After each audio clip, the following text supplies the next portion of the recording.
Warning, warning, warning, warning, warning. Warning, warning, warning, warning, warning.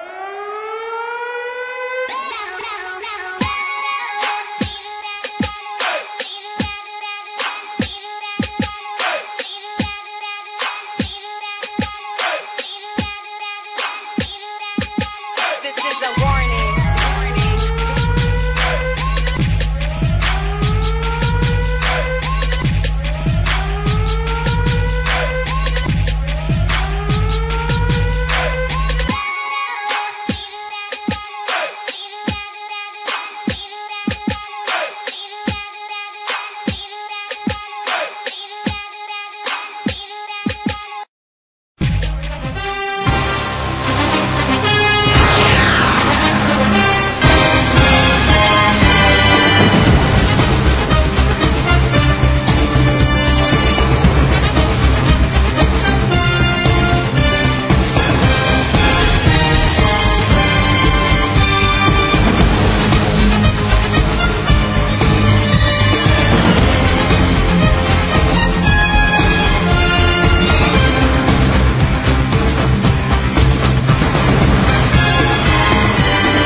Good morning and welcome to Garrison Gags, the New York Sports Guys, live on Ustream.tv as we welcome you in this morning for this Sunday uncensored sports broadcast. I'm your host, Gags. I'll be rocking solo with you for the next 60 minutes or so. We'll see how far it gets. What an eventful week it was in sports as far as the Major League Baseball playoffs and the Yankees being eliminated in 4 games by the Detroit Tigers. What's happened in college football over the last couple of days as far as Oregon really putting their fist and foot down, making a case for them to be the number 2 team in the country. Possibly they're the only team that can compete with Alabama. Alabama continues to roll as they whooped up on Tennessee last night. Kansas State, can this team play with the big boys, such as Alabama, Oregon, and Florida? And speaking of Florida, they had probably the toughest task last night, playing South Carolina, and they did nothing but dominate. And we're going to start with college football because we're at the halfway point. This is where things really start to heat up in the college football world. And from what I've seen, and at least in my opinion, through the first 7 weeks, it's been Alabama and everybody else. But over the last week or two, I've really started to take notice of this Oregon team and their offense and the way that they can be so explosive and put points on the board almost effortlessly. People who think Alabama can pretty much beat some of the professional teams, I agree with that. Alabama's that good. Alabama hasn't really played anybody as of yet. Alabama still has to play LSU. They still have to play some other big dogs in the SEC. But Oregon, they're explosive. They can put points on the board with anybody. You want to talk about scoring effortlessly, Oregon does that. I think they have 14 possessions this year where they've scored in less than a minute. They are a big play offense. And I think they're the only team that could probably compete with Alabama. And I hope we get to see that come January 10th or whenever they hold the national championship game nowadays. Although Florida is number 2 in the rankings, and I guess deservedly so over the last couple of weeks with the opponents they've beat. Last week they took on number 7 South Carolina, and they manhandled them from beginning to end. And South Carolina is a good football team. They've been in the top 10 pretty much all year. They have a Heisman candidate in Lattimore out of the backfield. But I don't think Florida is even as good as Oregon. And I wish that this year they implemented the playoff system for this year, not for 2 years from now, because I think this year is a perfect example of having 4 teams, and you can even include 5, but we'll get into that 5 team in a second, between Alabama, Oregon, Florida, and Kansas State. Kansas State last night really, really impressed me. Not to the fact that they won. I expected them to win, even though they were 3.5-point dogs going into West Virginia. But West Virginia has no defense. They give up 50 points a week. They have a Heisman candidate in Geno Smith, who last week me and McDevitt debated who was the better quarterback and who was the best college quarterback for a few seconds. He said Colin Klein. I said Geno Smith. He said we'll find out this weekend. Boy, did we find out. Colin Klein, hands down, is a better quarterback than Geno Smith. I said he couldn't throw the football. He proved me wrong last night, that's for sure. Thrown for over 330 yards, 4 scores, a very, very high completion percentage, and they absolutely manhandled West Virginia 55-14. If West Virginia could stop my grandmother, they would be a national title contender themselves. But they don't even have a defense that can stop a high school team. But Kansas State is a good football team. They run the ball extremely well. Their quarterback contributes to the fact that they run the ball very well. Their defense is a top 10 defense. Their receivers last night stepped out of the box and showed that they can make some plays. And the 15 that you could throw in the mix to go along with Alabama, Oregon, Kansas State, and Florida is Notre Dame, who is 7-0. The surprising Irish. And they're fighting too, because they won by the skin of their teeth again yesterday against BYU, who's not a bad football team. And everybody is now coming to play against Notre Dame. Nobody's overlooking Notre Dame the way that they have over the last 10 years, saying, Notre Dame is good, but are they that good? Notre Dame's got one of the best defenses in the country. They pretty much got all freshmen in their defensive back positions. They've suffered so many injuries. But that linebacker, Teo, he's got to be considered in the Heisman race because he single-handedly is leading this defense to shut down performances. Not only that, he seems like anything that comes his way, he can grate his hands on and pick it. Not to mention the tragedy that that guy's been through over the last 18 months or so. He lost his mother, he lost his girlfriend. But he's a warrior. He looks like a warrior. A Palomalu type. A guy that probably should be a top 5 pick in the NFL draft if you're looking for a defensive player. He's hands down the best defensive player in the sport. In my opinion, he is. And I hate Notre Dame. My boy McDevitt, who's been co-hosting with me a little bit over the last 2 weeks, he loves Notre Dame. And he would, I'm sure, agree with me when I say that Teo is probably the best defensive player in the NCAA.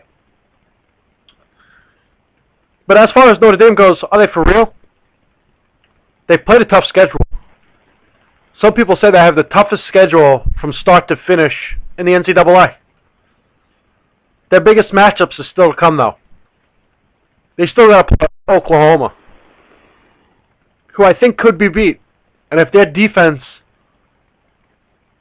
plays at the top of their game, I wouldn't put it past them that they can knock Oklahoma off. They still got to go play USC and Matt Barkley. They've struggled against USC. I feel like they've maybe beat them once in the last 10, 12 years. But at worst, Notre Dame maybe finishes 9-2. But I think we're going to find out next week when Notre Dame takes on Oklahoma. Are they for real? Are they deserving of a top 5 BCS spot? We know who the top 4 are. And I think that's pretty easy. Oklahoma, Oregon, not Oklahoma, Alabama, Oregon, Florida, Kansas State. And I think that next team is decided next week, whether it's going to be Alabama or Oklahoma. Notre Dame or Oklahoma. I got myself very confused here. But, either way, I think this year if they implemented the playoffs, it would be great. I think you would see a Kansas State team play Alabama. Do I think Alabama would lose to Kansas State? No, I do not. But you know what? I think that would be a pretty good game. Because Alabama has a tendency of overlooking teams. Letting teams stay kind of close. Teams that they should be beating by 40 points, they're beating by 20. Is it because they're saving themselves for the big games against LSU and the other beasts of the SEC? We'll find out in a few weeks when they play LSU how good Alabama is. But I think Alabama is the best team in the country. I think the second best team in the country is Oregon. And I think if you had the playoff this year, you'd see Oregon play Florida, which I think would be a phenomenal football game. Absolutely phenomenal. I think Florida has surprised a lot of people this year with the way they've played. I didn't expect them to be a top 5 team.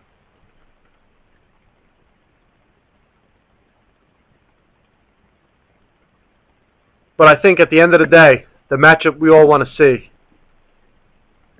unless you're a Notre Dame fan, of course, is Alabama-Oregon. College football hasn't had too many sexy games thus far this year. Their national championship games, for the most part, have been disappointing. 3 of the last 4 years, I would say. I think if they got these two teams together, both undefeated, it would probably be the highest rated college football game in a long, long time. Because you got the dominant defense of Alabama versus the potent offense, the extremely potent offense of Oregon. I think the one question in that game would be, is Oregon's defense good enough to stop a good offensive team that Alabama puts on the field? Alabama's got a good offense. They're no schlubs. But I think that's going to be fun to watch over the next 7 or 8 weeks, leading into December, to see if both of these teams can continue to run the table and set themselves up for a championship matchup.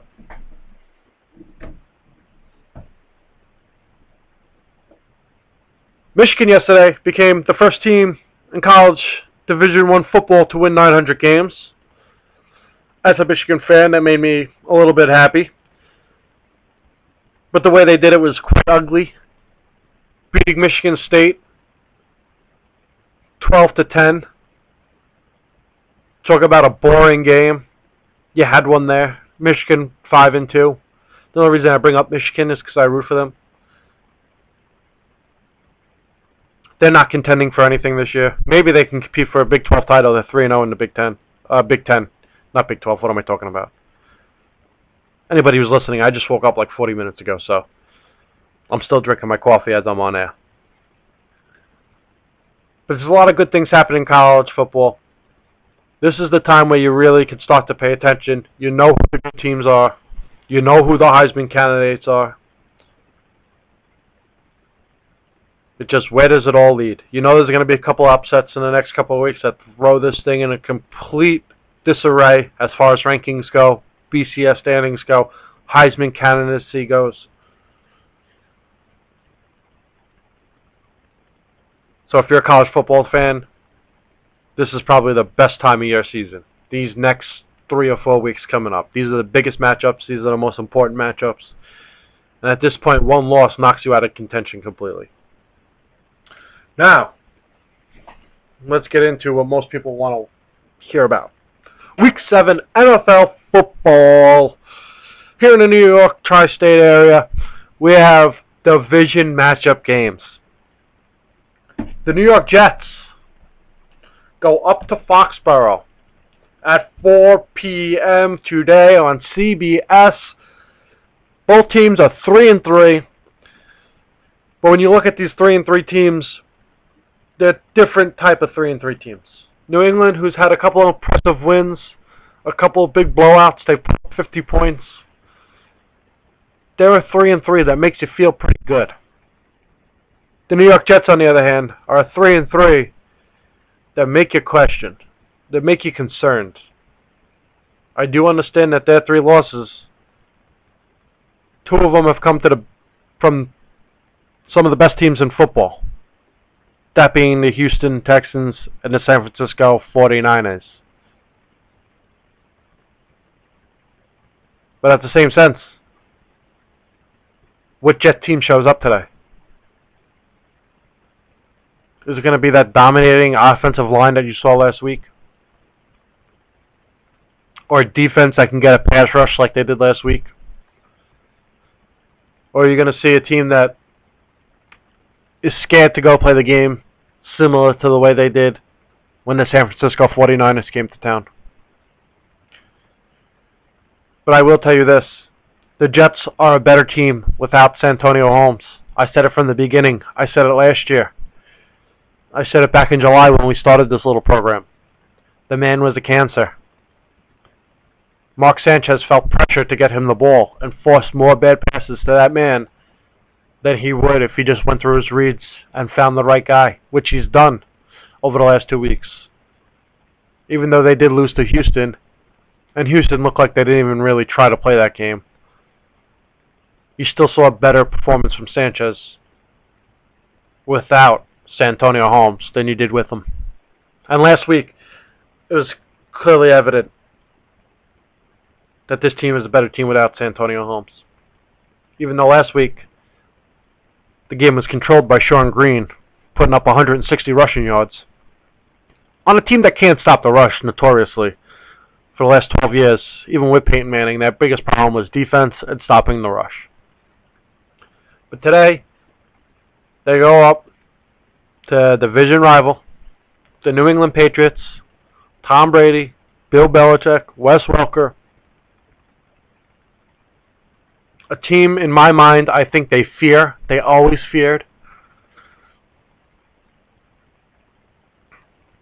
Rex doesn't want to kiss Belichick's rings, but boy does he kiss his ass when it comes to talking about these games. We respect them. They're as good as anybody in football. Yada, yada, yada. Get off your knees, Rex. I want to hear you say you're going to go up there and break Brady's ankle. Our guys are going to hit Brady so many times he's not going to remember who he's married to. The confidence thus far this week throughout press conferences, interviews, you just don't hear from the Jets. This team is better when they're cocky. They just play better. They have an edge to them. And as far as the Jets go, you don't know what you're going to get. Can they go up there and win this game with no receivers? Dustin Keller came back a little bit last week, but he wasn't any type of impact player that the Jets expect him to be. Is he going to have a bigger role this week against the Patriots? As far as the Patriots, they've lost 3 games by a combined 5 points.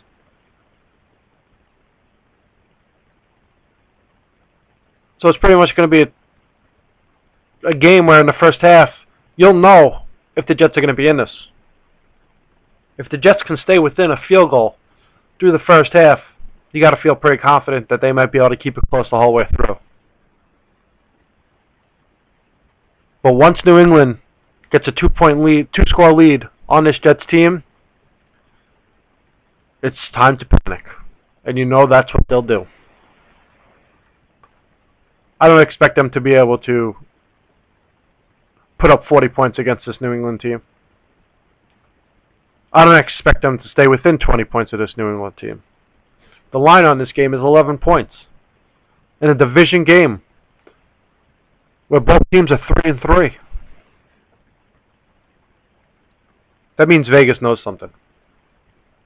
This is usually a 3, 4, 5-point spread. Vegas has made this game an 11-point spread.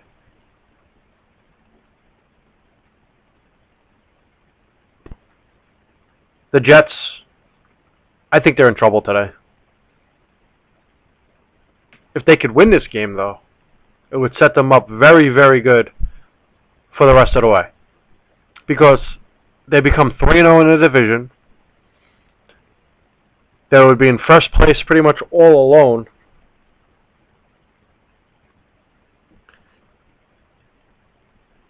Miami has the bye. And they see Miami next week. So if they can win this game, somehow beat Miami, which I think Miami is playing better football right now than they were in week 2 or 3 when they played them originally. Week 3. And Miami should have beat the Jets in week 3. I think even most Jet fans would say that they should have lost that game.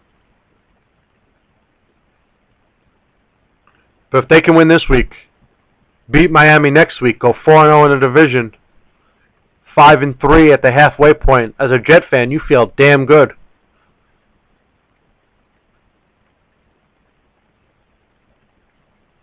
At least I would, as a Jet fan, if I was a Jet fan, feel very good. Me personally, I predicted this team to win 6 games all year.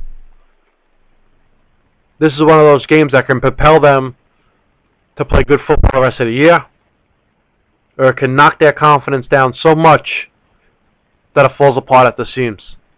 That's why I find this game intriguing. It's all about the Jet psyche, the way this game plays out. If it plays in their favor, and they can scratch out a win, I think it boosts the confidence level of everybody in that organization. I think it wakes everybody up and the rest of the NFL up, saying that the Jets are for real, and it could propel them to possibly compete for the division. On the other hand, if they go out there and they get spanked 45-3 like they did a couple of years ago, I think this team's in major trouble. I think everybody starts to question everybody that's lining up next to them on the field. I think the players start to question the coaches. I think the coaches start to look over their shoulder at ownership to see who's going to be the next guy out the door.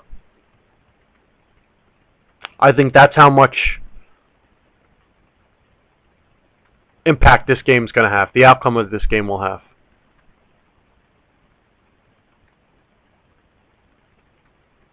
Personally, I don't think the Jets win this game. I'm going to say it's going to be like a 30-13 game. New England. New England at home is dominant. Although this year they do have, I think, 2 home losses, which is so rare. But 3-3, they're coming in pissed off the way that they did after they were 1-2 and they put up 50 on Buffalo.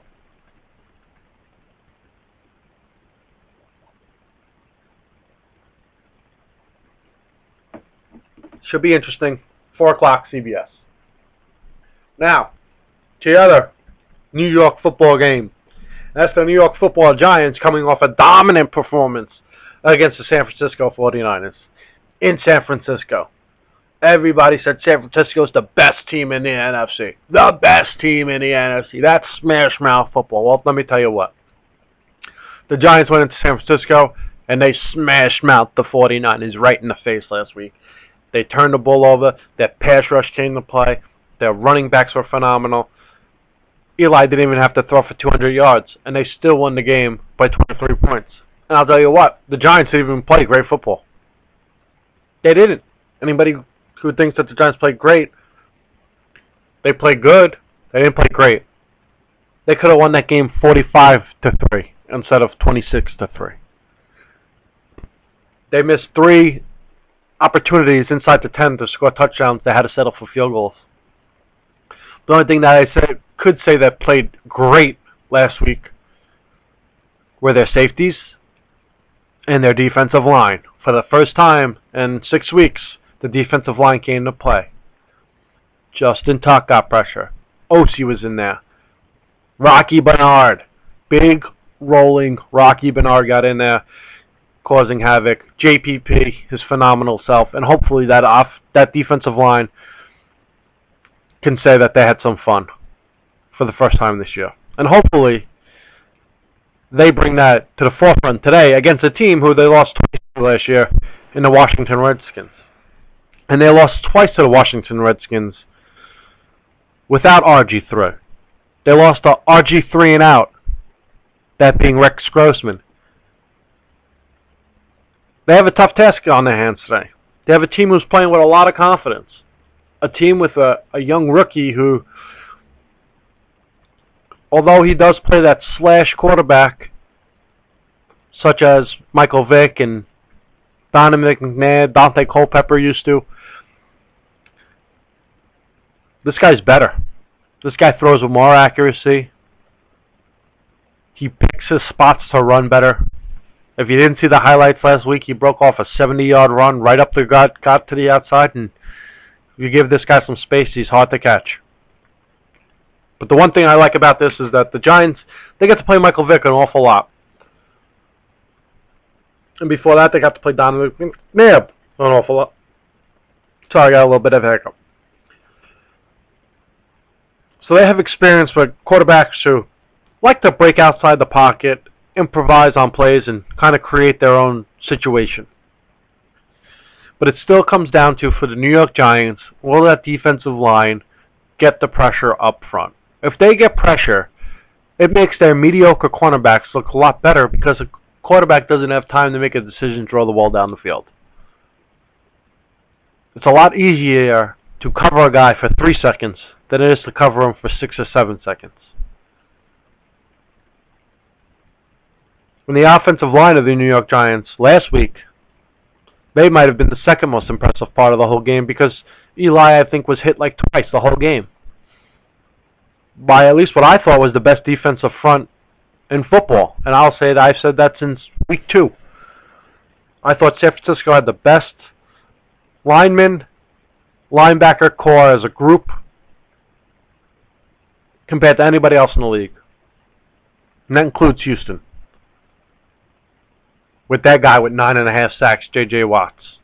Boy, has that guy been a beast. But the Giants, hopefully this isn't a letdown game. Because we've seen it in the past with the Giants. They come in.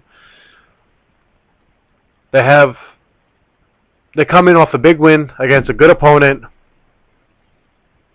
And they kind of have this confidence or aura about them that they could win just on, the names on the back of the jerseys. That's not the case with this football team. And I hope that they realize that last year they got embarrassed twice by this team. And they come to play. And they don't get trapped into a bad performance.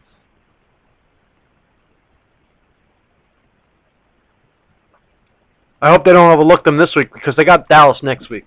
And for as bad as Dallas has been over the last couple of weeks, finding ways to lose games the way Dallas does, Dallas beat them in week 1. Next week is revenge week for the New York Giants.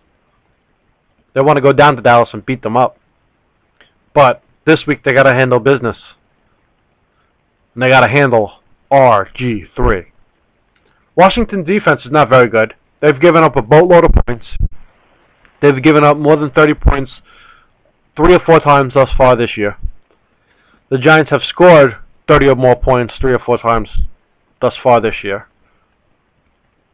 Actually, 3 times last week they scored 20 points, but last week they should have scored, I would say, 40. They should have put 2 of those field goals in for touchdowns.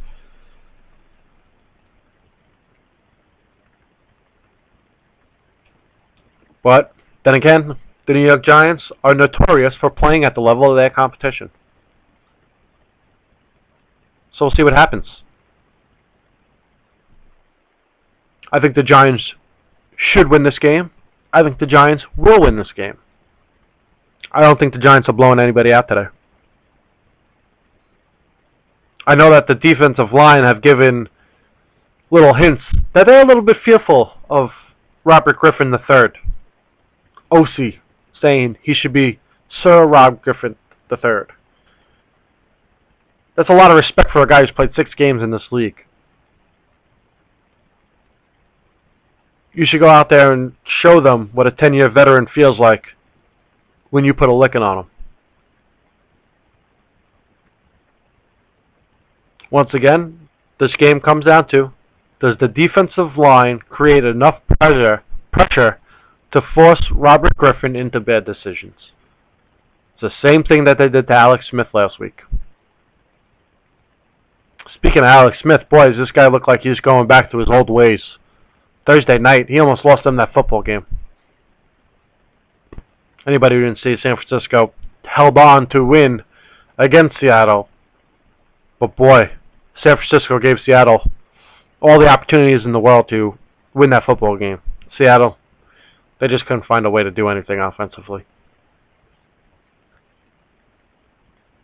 But today's game I see being quite high, on average NFL scoring game. But I see it being a field goal game. 27-24. I'm going to take the Giants to win this one.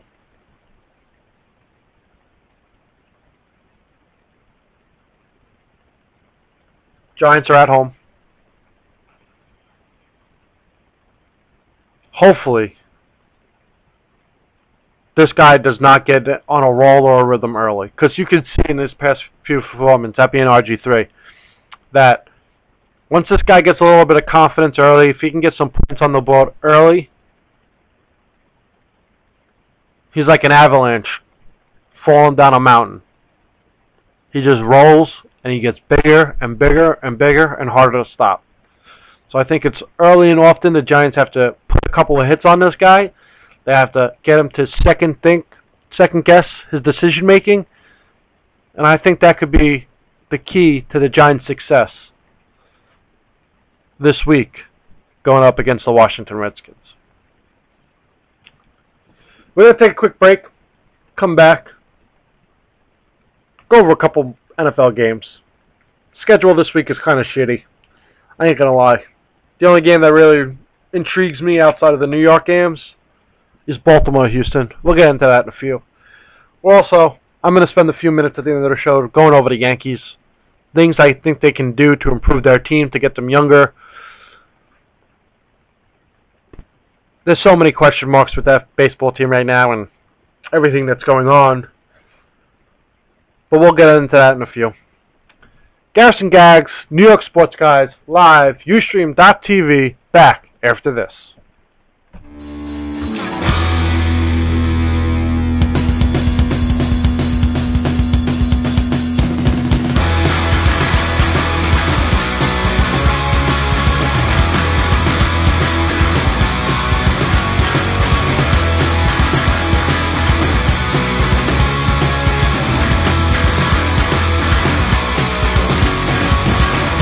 I have been lying to myself for the past year.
Welcome back, Garrison Gags, live on Ustream.tv. We are the New York Sports Guys, as we bring you Uncensored Sunday with your host, Gags. That's me. If you didn't know already, now you know. We went over a little bit of college football. We went over the Jets, going up to Foxborough to take on the Patriots. We touched on Giants skins. And when I look at the rest of the NFL schedule for this week, a lot of bad games. Games that aren't even intriguing as far as standings go. Green Bay, St. Louis, Tennessee, Buffalo. I'd rather watch car racing. Indianapolis, Cleveland. Does it get any worse than that? New Orleans, Tampa. If New Orleans was any good, maybe that's interesting. Dallas, Carolina. For anybody who's a Giant fan, should be interesting. See how Dallas rebounds. Coming off their miscue loss last week against Baltimore in a game that they probably should have won. But Tony Romo again finds a way in the last 2 minutes to lose a football game for his football team. Jacksonville, Oakland. Talk about bad. But the only game that really gets my attention, that's a must-watch outside of the games in the New York area, is Baltimore-Houston. They're the only two teams that are over 500 in the AFC thus far, which is absolutely amazing that there's only two teams in the AFC that have a better record than 500.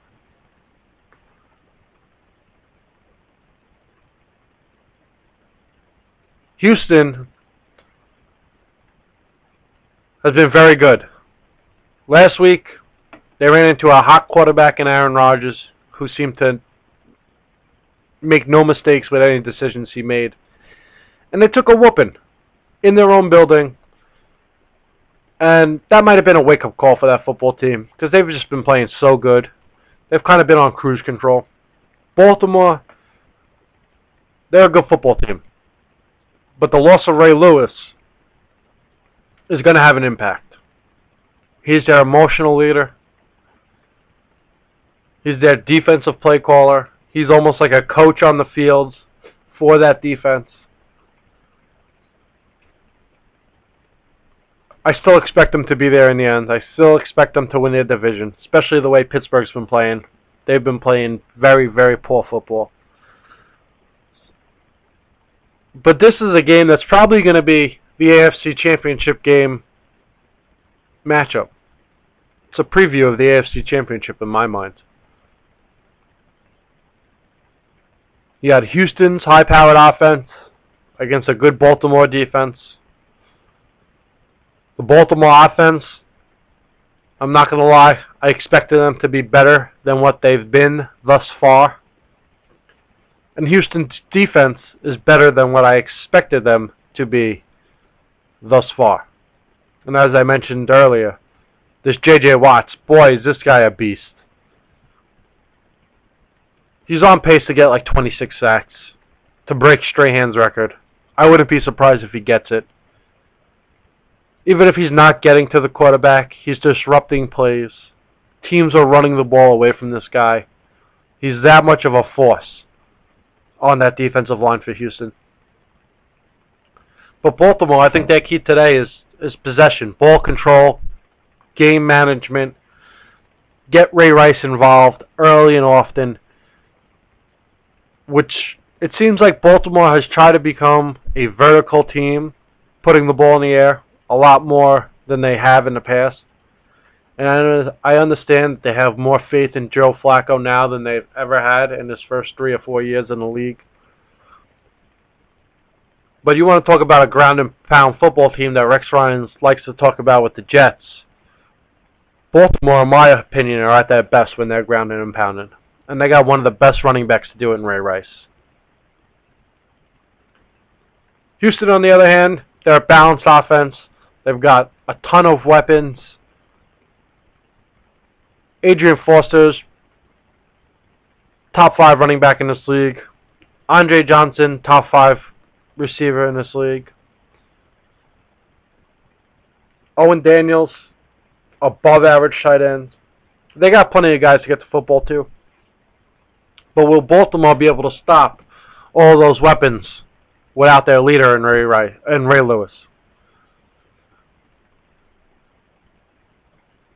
I think this is a smash mouth game. I think this is a playoff type game, similar to what everybody expected from Giants 49ers last week. I think Houston, it's going to be interesting with Houston because last week, the way they lost was ugly. They played bad football on all aspects of the game. They played bad on special teams, bad on defense, bad on offense. Especially since Green Bay's defense is not very good, in my opinion. They're not very good. And Houston had trouble getting in the end zone. So are they going to be able to put up some points against Baltimore? I think so. I think this is a close game, but yet I think Houston right now is the better team. They have less injuries. They have more playmakers on offense and defense. And I think Houston's going to come out with a point to prove that last week's loss was a little bit of a fluke, even though they got destroyed. They're going to try to prove everybody wrong as far as this team is still as good as everybody thought it was after the first 5 weeks. I think this game is 30-20 Houston. I think the loss of Ray Lewis plays a major impact on that defense. I think their offense tries to stay vertical. Unfortunately, they're not going to get Ray Rice the ball 25 to 30 times, which I believe they should. And if Baltimore doesn't do that, they're going to have trouble putting points on the board.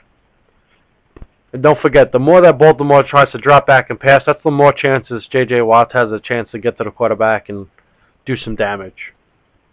I look for Houston to win this game. I look for this game to be extremely physical. And I look for these two teams to actually be the last two standing in the AFC come January 20th. Cincinnati-Pittsburgh tonight. It's a division game. They always play each other tough. Cincinnati played terrible last week. They lost to the pitiful Cleveland Browns. Pittsburgh, they haven't been much better, even though they have a couple of wins. But overall this year in the NFL, the scheduling has been kind of brutal. You get 2 or 3 good games every week. That's it. You haven't had many weeks where it's like, wow, I got 6 or 7 really good games. I think like week 2 or week 3 is probably the best set of games that we've had thus far. And hopefully going forward, some of these teams who start to play better emerge and it lines up some better matchups. But in the AFC, you only got 2 teams that are over 500, and you're going to get to see them play one another today. Besides that, it's pretty much been even keel between the other 14 teams in the league. You take out a couple of teams, you know, Cleveland, Jacksonville, Oakland. They're just bad football teams. But there's about 10 teams that are kind of bunched together at that 3-3 mark that, besides New England, everybody else is pretty much on an even playing field.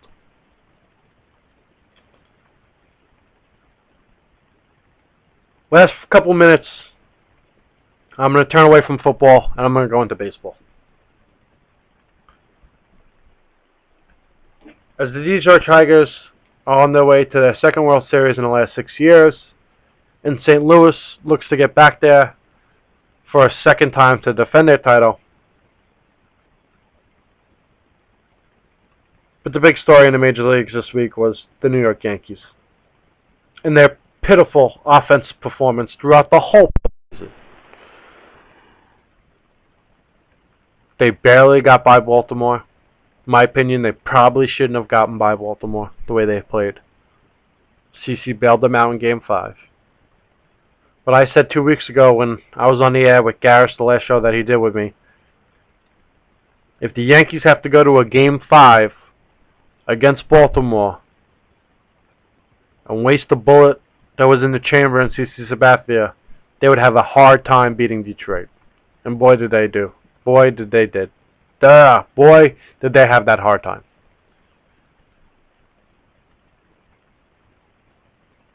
My thing with the New York Yankees is not necessarily the players. Don't get me wrong. Swisher, Granderson, Martin, A-Rod, Cano. Cano. They all deserve blame. But with the way that the Yankee front office and managerial group, being Cashman, Randy Levine, Girardi, the way that they handled this postseason, it was unfair. It was unfair to one guy and one guy only, and that was A-Rod. They tried to make him a scapegoat for their failures, which in my opinion, as bad as he played, there was guys a lot worse. I think a lot of the reason this team played bad is because they had no idea where they were going to hit in the lineup. They had no idea who was going to be in the lineup. There was no consistency. And when I hear Joe Girardi, can somebody be more fake or, you know, a bigger actor in press conferences than Joe Girardi was this postseason? You could see him putting on a face like, oh, I'm confident, this, that, the other thing, but in the back of his mind, he seemed like there was something else there that we weren't being informed of as fans, as media. I put a lot of the blame on the way this team played on Cashman and on Girardi. And Kevin Longo, of course. Yeah, the guy's got a hit. But at the same time, the manager's got to motivate. The manager has to put confidence within their guys. And he didn't. Having guys like Eric Chavez who went 0 for 16 in the playoffs, but yet Girardi put him back in the lineup because why? Oh, he had good at-bats. I felt good about his bats. Guy didn't reach once. Couldn't even draw a walk. He was 0-2 in every count. Every at-bat. Everybody's talking about how the Yankees need to get younger. Has A-Rod played his last game with the New York Yankees? I don't believe A-Rod's played his last game, and I'll tell you why. A-Rod is a 10-5 player. If you don't know what a 10-5 player is, it's 10 years in the league, 5 years with the same team. He can veto any trade. Not only that, he has a full no-trade clause. So if the Yankees thought by embarrassing him he would want out, I think they played their cards wrong. Because what's going to happen is A-Rod's going to say, you know what, you want to embarrass me? Which they obviously did, and obviously it was undeserved for A-Rod to be treated that way. You don't treat an iconic Hall of Famer, one of the best players to ever step on a field in this sport. You don't do that to somebody of his stature.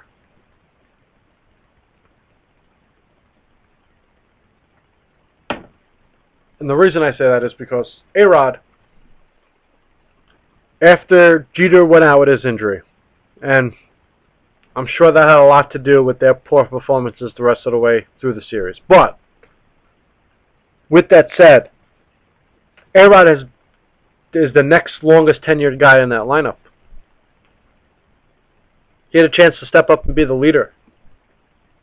What happened? You benched him in Game 2. You benched him in Game 3. In Game 4, you gave him a chance to pitch hit.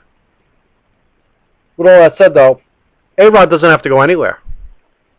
And if I was A-Rod, after the way he was treated, I wouldn't veto or approve any trade. I would say, you know what? I want to be here. I'm not going anywhere. And you're going to live with me. You're either going to play me or you're going to bench me, but I'm going to collect my $30 million, and it's up to you on what you want to do with me as far as being on the field. It would be embarrassing to themselves if they have a $30 million guy sitting on the bench. Everybody talks about, oh, they talked to Miami about trading him in spring training. Tell you what, if they don't trade him to Miami, we all know that Miami don't like to spend money. So if I was the Yankees, and he did want to go to Miami, let's say, the Yankees need to get back a talent like Giancarlo Stanton. If you're going to eat $75, $80 million of that contract, send him to Miami. Which, hey, for Miami, it's not a bad thing. That's where he was born and raised. That's where he lives in the off season. He's Mr. Miami.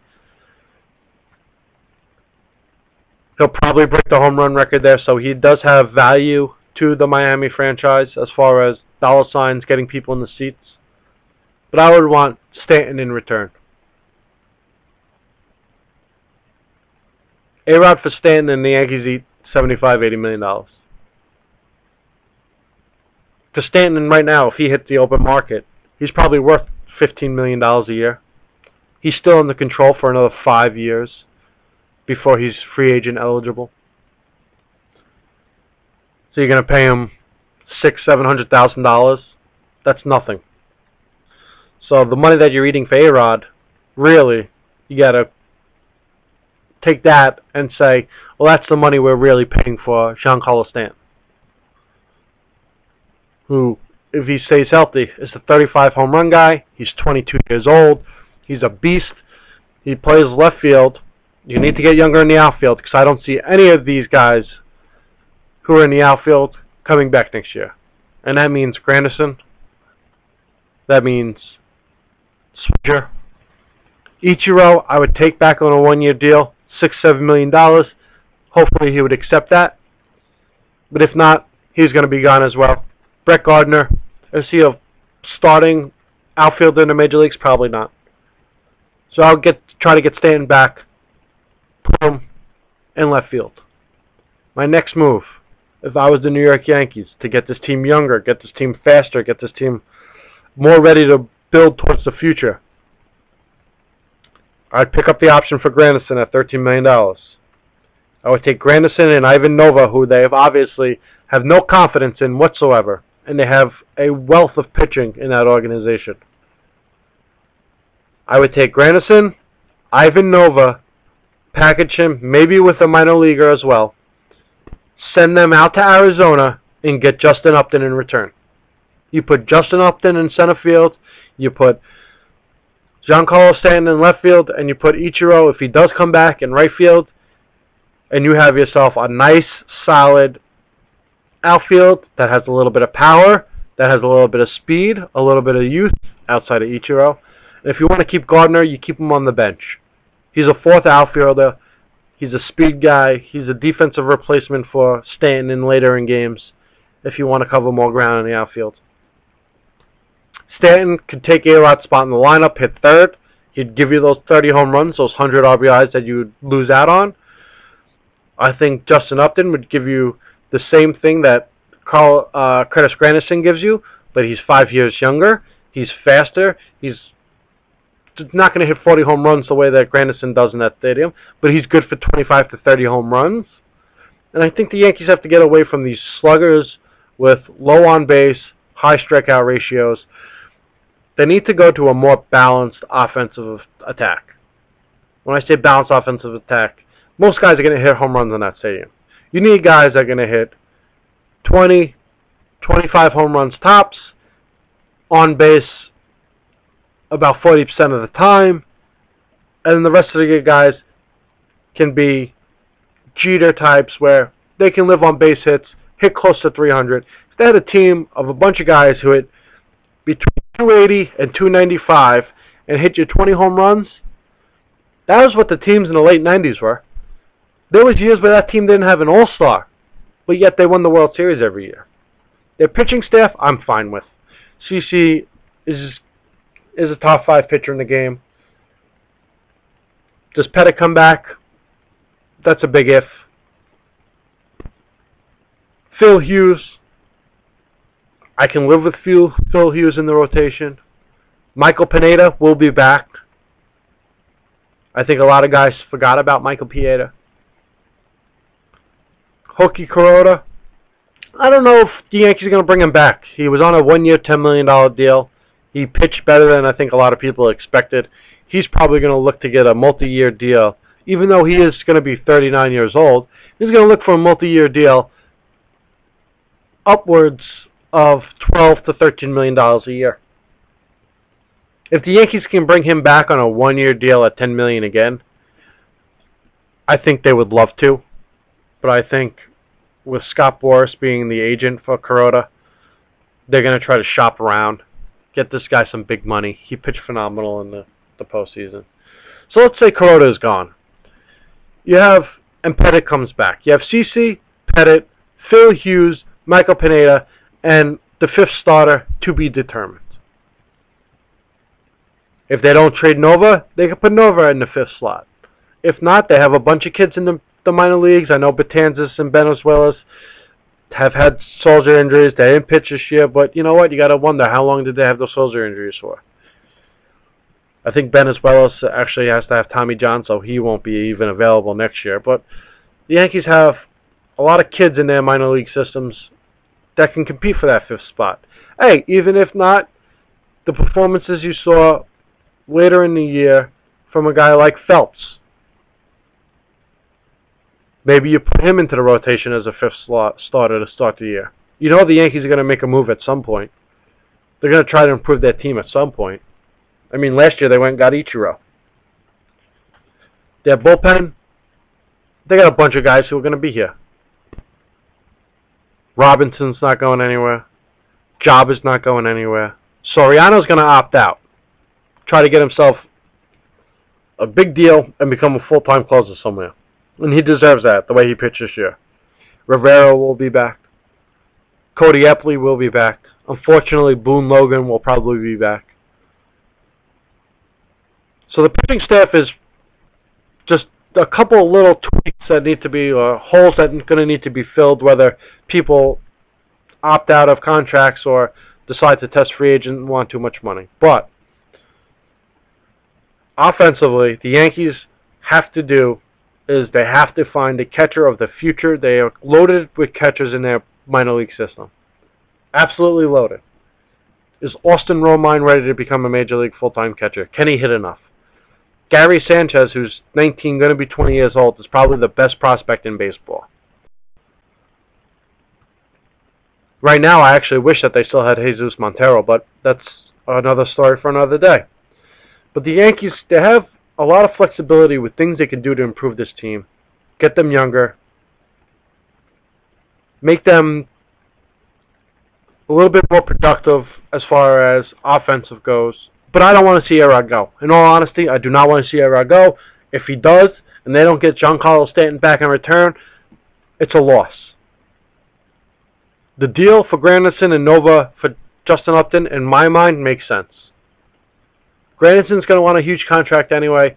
Justin Upton wants a huge contract. Justin Upton's still 5 years younger. You give Upton a 5-year, $100 million contract, something where in that range. That's what Granderson's going to look for anyway. So, you know what? It's an even keel. Upton strikes out less. He plays better center field. He's a little bit younger, and he hits for a higher average. I don't see how you lose. The only thing you really give up is Nova. It seems like the organization has completely lost faith in that guy. With all that said, the Yankees are going to have an interesting offseason, and we'll see what happens. But that's going to do it today for Garrison Gags, New York Sports Guys, Uncensored Sunday. Thank you for anybody who did tune in. We appreciate you tuning in, checking us out this week. We'll be back on air Tuesday night, 9 p.m. Garris will be with me, guaranteed. That's what he said, so there'll be no fill-ins. There'll be no me doing a solo show. I know it's a little tough to listen to at times, but it's kind of hard to talk for an hour by yourself and do the whole show. Anyway, Tuesday night, 9 p.m., Ustream.tv, /channel, /New York Sports Guys. Check us out on Twitter, at NYSportsGuys1. Like us on Facebook, Garrison Gags, on Ustream TV. And until next week, have a good sports Sunday. Hopefully you enjoy your football. Enjoy, oh yeah, there is no hockey, son of a bitch. But anyway, enjoy the games. Have a good day.